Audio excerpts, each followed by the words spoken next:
2016년 9월 20일 박주신 병역 의혹 그 8번째 이야기를 시작하겠습니다. 예고 드렸다시피 오늘부터는 항소 이유서를 근거로 1심 재판부의 판결의 요지가 잘못되었다라는 것을 말씀드리고자 하는데요. 앞편에서 미리 안내드렸듯이 방송의 그 주제가 되는 항소 이유서는 시민의 이름으로 카페에 공개하고 있습니다. 참조해 주시면 좋겠습니다. 사실 이 주제에 들어가면서 상당히 이거 뭐랄까요? 법리적인 복잡한 이야기들이 많이 담겨 있습니다. 그래서 저는 어차피 뭐 법 전문가가 아니니까 가급적이면 복잡한 이야기를 우리가 이제 두런두런 앉아서 얘기를 나누듯이 좀 쉬운 말로 풀어볼까 하는 생각을 가지고 있습니다. 노력해 보겠습니다. 일단 1심 재판부는 판결의 요지는 박주 시인이 병역 비리를 저지르지 않았음에도 피고인들이 박원순 시장을 서울시장 선거에서 낙선시키고자 하는 목적을 가지고 허위 사실을 유포하였다라는 것이 핵심입니다. 자, 그러면 허위 사실이냐 아니냐라는 것이 어떤 의미에서 가장 중요한 관건이 되는 것이고요. 그 다음에 또 유무죄 판단에 있어서 그게 만에 하나 허위 사실이라고 한다면 이 사람들이 그것을 허위 사실이라고 생각하지 않고 진실이라고 생각하고 그런 주장을 했을 그 상당한 이유가 있느냐라는 것을 놓고 판단을 해야 합니다. 일단 허위 사실이라는 점을 놓고 볼 때 이 허위 사실에 대한 그 입증의 책임은 검사에게 있습니다. 재판부가 그 판결한 선례들을 보더라도 검사가 공표된 사실이 허위라는 점을 적극적으로 증명하여야 하고 공표한 사실이 진실이라는 증명이 없는 것만으로는 그 허위 사실의 공표죄가 성립될 수 없다라고 판단을 한 대법원의 선례가 있고요. 이러한 입증 책임, 증명 책임을 다 하였는지 여부를 그러면 결정함에 있어서 재판부는 이렇게 이런 선례를 가지고 판례를 가지고 얘기를 합니다. 자, 어떤 사실이 적극적으로 존재한다는 것에 대한 증명은 물론이고 그 사실이 부존재한다라는 증명이라도 특정 기간, 특정 장소에서의 특정 행위의 부존재에 관한 것이라면 검사가 적극적으로 이에 대해서 증명하여야 할 것이지만 만약에 특정되지 아니한 기간과 공간에서 구체화되지 아니한 사실에 대해서 부존재를 증명하기에는 사실상 검사로서도 힘들기 때문에 그것이 존재한다라고 주장하는 측, 즉 피고 측에서 그것이 존재한다라는 근거를 충분히 제공하고 그 다음에 검사가 그것이 존재하지 않는다라는 증명을 함으로써 상대방 측에 존재한다라는 증명을 탄핵하여야 한다라는 구조로 보고 있습니다. 이 사건으로 얘기한다면 자, 피고인들은 박주 시인이 병역 비리를 저질렀다라는 것을 피고인들이 소명을 하고 그것도 구체적인 기간과 구체적인 장소를 지목을 해서 소명을 하고 그 다음에 검사가 아니다, 그것은 틀렸다라는 것을 입증함으로써 이 그 검사의 입증 책임을 소명을 다했는지 책임을 다했는지의 여부를 판단하겠다라는 것입니다.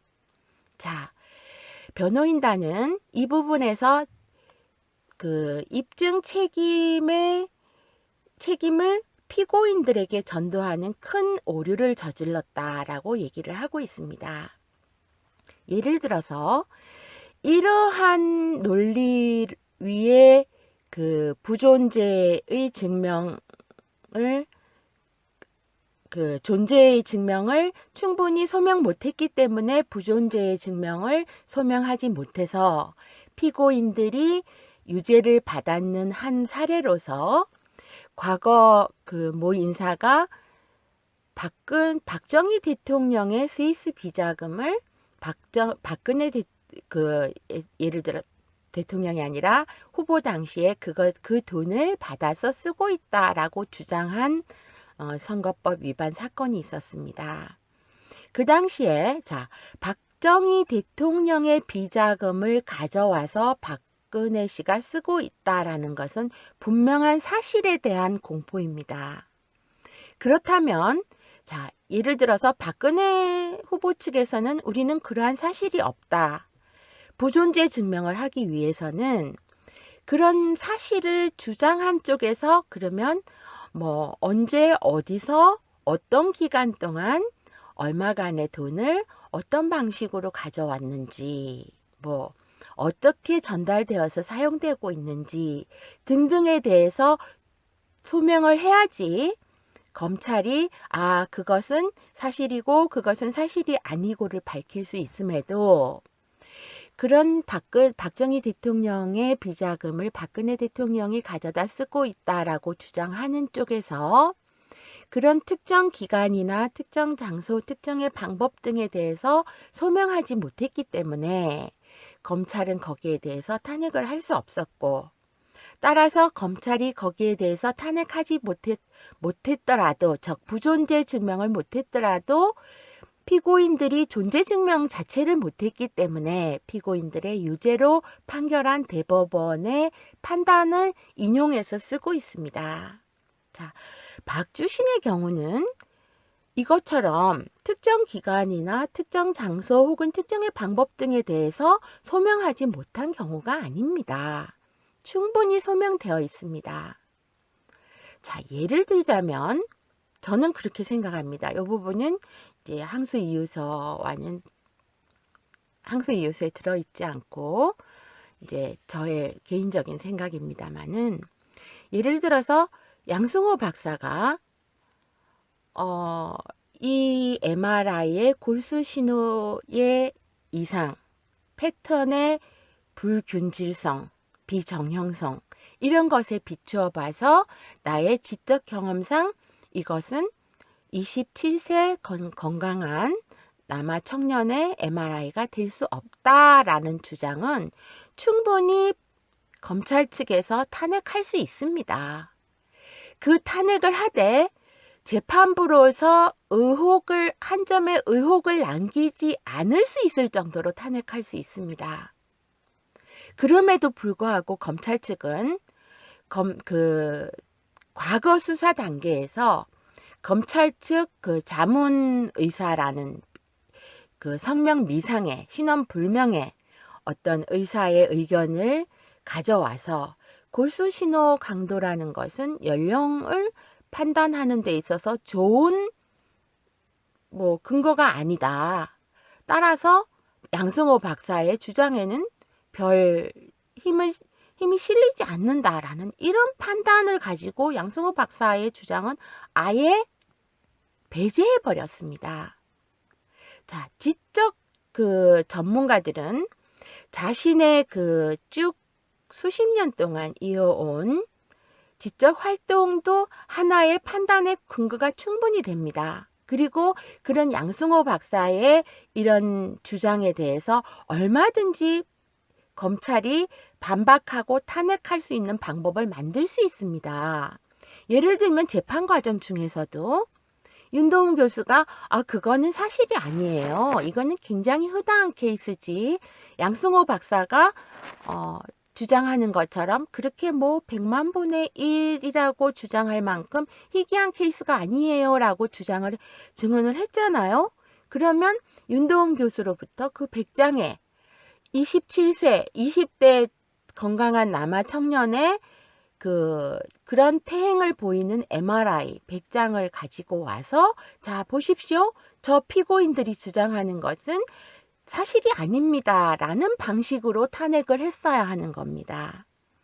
그럼에도 불구하고 이런 전문가로서의 지적 판단과 경험에 근거한 주장을 단지 검찰 자문이라는 사람의 일개 의견으로서 그것을 탄핵했다라고 생각하고 판단한다면 그것은 극히 잘못된 것입니다.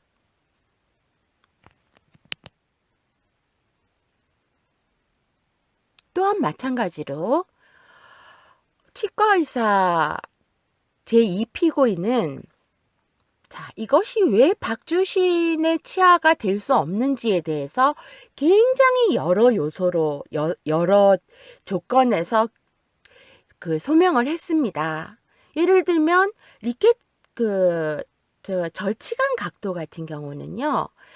우리가 쉽게 말하는 이제 약간 뻐드렁니인가 시체말로 옥니 이렇게 안으로 들어가 있는 옥니인가 뭐 혹은 가지런히 이렇게 각을 거의 직각을 이루는 그런 평범한 게 아니라 그런 좋은 이빨이라 그러나요? 정상적인 이빨인가 하는 것은 충분히 주장을 했을 때 거기에 대해서 충분히 소명할 수 있습니다. 예를 들면 박주신 같은 경우는 절치간 각이 이렇게 서로 윗니와 아랫니가 서로 맞닿아 있는 수직에 가까운 치아 형태를 보이는 반면에 자생 엑스레이의 절치간 각은 우리가 쉽게 말해서 약간 뻐드렁니입니다. 그 다음에 박주신의 치아에서 여기 44번에서 46번에 걸쳐서 저희가 제출한 의사소견서 서울대 치과대학원 의사소견서에 보면은 여기는 박주신의 실물 사진에서는 정상 치아인데 자생 엑스레이상에서는 거기는 정상 치아가 아니라 인공 보철물이 되어 있는 치아이다. 그래서 이것은 동일인으로 볼 수 없다. 이런 주장들이 들어가 있죠. 그 다음에 사랑니의 경우도 이것은 학적 근거, 이론적 근거에 의해서 20세 당시의 박주신의 사랑니가 이렇게 이미 썩어서 앞에 빠진 37번의 치아를 향해서 누워있는 상태가 되기까지는 20세 청년의 치아라고 보기 힘들다. 동일인이라는 판단이 불가능하다라는 이런 소견들이 들어가 있습니다. 이런 소견들에 대해서 충분히 검사가 반박한 바가 없습니다. 그저 치과협회의 법제이사라 하나요? 그 사람을 불러내서 그냥 동일인으로 보인다. 이 진술 하나밖에 없습니다. 실제로 재판부로 하여금 합리적 의심을 남기지 않는 그런 탄핵의 절차를 밟아본 바가 없습니다. 그럼에도 불구하고 이 재판부는 피고인들이 특정 기간이나 특정 장소에서의 이 특정 행위의 존재에 대해서 충분히 소명을 하지 못했기 때문에 이 검사 측에서 부존재의 증명을 할 수 없는 경우와 똑같은 경우라고 보고 그 소명의 입증 책임을 검사가 아니라 피고인들에게 돌린 것은 이것은 굉장한 법리적 오류입니다. 잘못된 대법원 판결을 이 사건에다가 인용한 케이스가 되는 것입니다. 또 재판부는 이 1심 판결의 판단의 구조가 이렇습니다. 자생 MRI와 세브란스 MRI와 병무청에 제출된 그 MRI와 동시에 찍었다는 CT, 이 세 종류의 그 영상이 동일인이다라는 주장은 피고인과 혹은 고발인 검사 측과 동일하다. 따라서 이 셋 중에 어느 하나가 만약에 박주신의 것이 아니다라고 판단이 된다면 원고 이 피고인들의 주장이 맞을 것이다. 이렇게 전제합니다. 이거는 저는 전제부터 틀렸다라고 봅니다. 왜? 세 종류의 MRI, 저희가 그 고발 당할 당시까지 얻을 수 있었던 박주신의 영상은 이 한 사람으로 볼 수밖에 없는 세 종류의 영상인데, 이 세 종류의 영상이 어떤 모로 봐서도 박주신의 것이 될 수 없다라고 판단을 했습니다. 그런데 이 세 종류의 영상 중에서 어느 하나라도 박주신의 것이 아닌 것으로 판단된다면 피고인들의 주장이 옳을 수 있으나, 이렇게 얘기를 합니다. 아닙니다. 그 영상과 재판 과정 중에서 드러난 공군 훈련소에서의 영상과 그 세브란스의 영국 비자 신청용 영상이 서로 다른 사람인가 아닌가에 대한 판단을 받아야 되는 겁니다. 그런데 자, 감정위원단들이 A 묶음을 고발 전에 피고인들이 획득할 수 있었던 자생 MRI와 병무청 CT와 그 다음에 세브란스 MRI를 A군이라고 하고요. B군을 공군 엑스레이와 영국 비자용 엑스레이라고 했을 때 피고인들은 재판을 받으면서 비로소 얻을 수 있었던 이 B군의 것과 A군의 것을 비교해서 이것이 동일인이 아닐 가능성만 나와도 어떤 의미에서 충분히 합리적 의혹을 제기한 사실이 옳다라는 소명을 하게 되는 겁니다. 그런데 재판부는 A군의 3장의 영상에서 이 중 어느 것 하나라도 박주신의 것이 아닌 것으로 밝혀지면 이런 전제를 깔고 있습니다.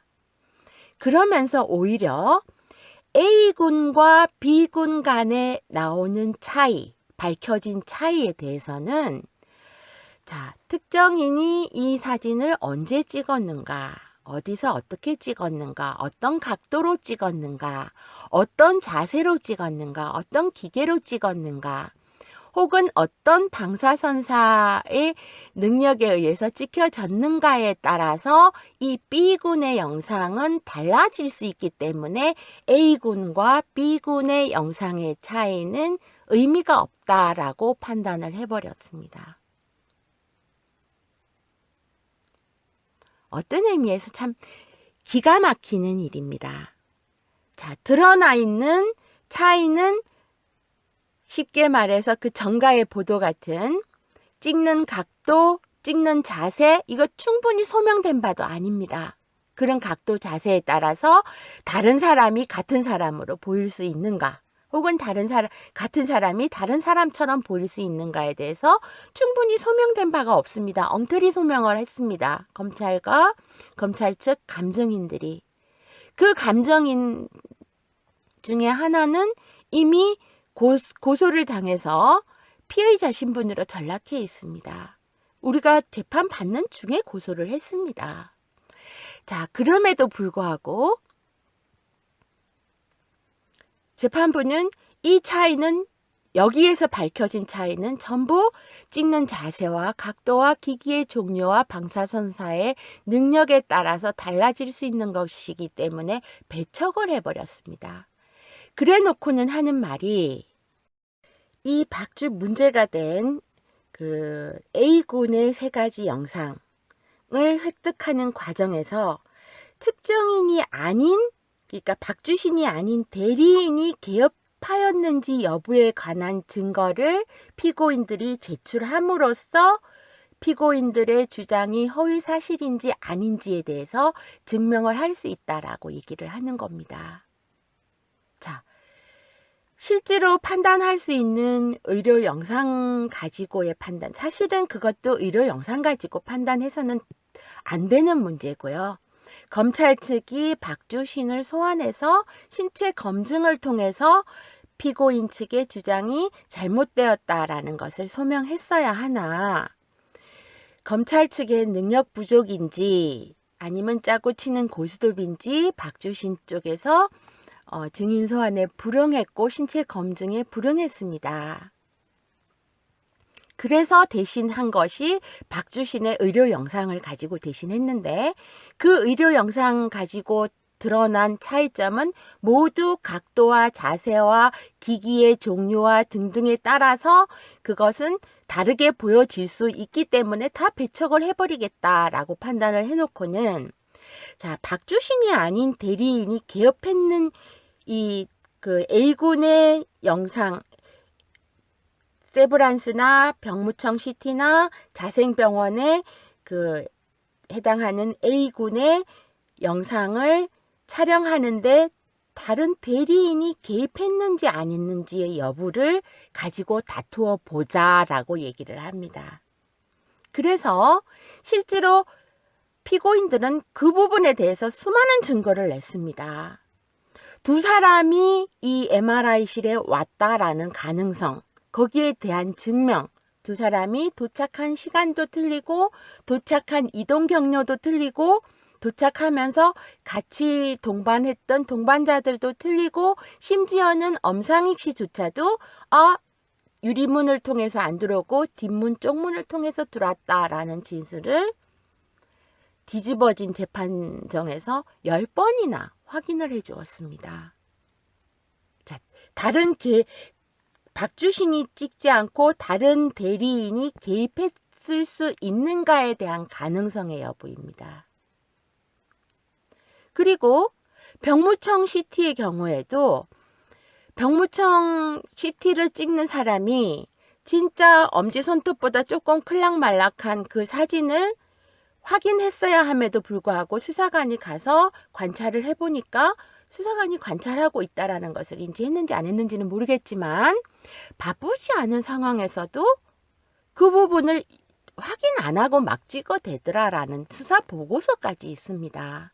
따라서 반드시 이것은 박주신이 직접 찍었다라는 주장에 대해서 충분히 탄핵할 수 있는 증거 중에 하나가 됩니다.